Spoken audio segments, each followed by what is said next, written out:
Hi friends, இன்றைக்கி நம்ம டேஸ்டியான மீன் குழம்பு ரெசிபி தான் பார்க்க போகிறோம். எப்படி பண்ணுறதுன்னு பார்க்கலாமா? அதுக்கு ஒரு கடாயில் 2 ஸ்பூன் மல்லி, 1 ஸ்பூன் கசகசா, அரை ஸ்பூன் மிளகு, அரை ஸ்பூன் சீரகம், 1/4 ஸ்பூன் வெந்தயம் சேர்த்து மல்லி வாசம் வர அளவுக்கு வறுத்துட்டு இதை ஆற வச்சுட்டு ஒரு மிக்ஸி ஜாருக்கு மாற்றிக்கோங்க. இப்போ இதை இந்த அளவுக்கு பவுடராக அரைச்சி எடுத்துகிட்டு வந்துருங்க. இப்போ இது கூடவே 2 ஸ்பூன் மிளகாய்த்தூள், 2 தக்காளி சேர்த்து அரைச்சிக்கோங்க. கூடவே 10 பல் பூண்டு, 1/4 கப் தண்ணி சேர்த்து இதை நல்லா பேஸ்ட்டாக அரைச்சி எடுத்து வச்சுக்கோங்க.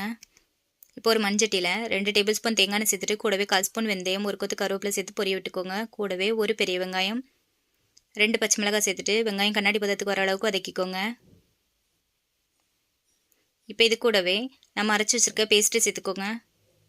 எண்ணெயில் இந்த பேஸ்ட் நல்லா வதங்கட்டும்.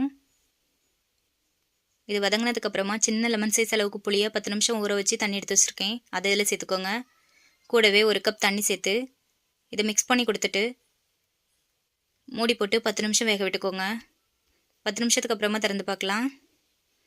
இப்போ இதில் மீனில் நான் இன்றைக்கி உப்பு, மஞ்சள், வத்தப்பொடி போட்டு 10 நிமிஷம் ஊற வச்சு எடுத்து வச்சுருக்கேன், அதையில் சேர்த்துக்கோங்க.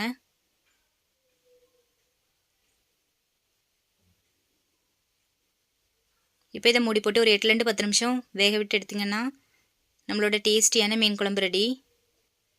இப்போ மீன் உடஞ்சிடாத அளவுக்கு மிக்ஸ் பண்ணி கொடுத்துட்டு அடுப்பு ஆஃப் பண்ணிவிட்டு 2 கொத்து கருவேப்பிலை போட்டுட்டு மூடி வச்சுருங்க.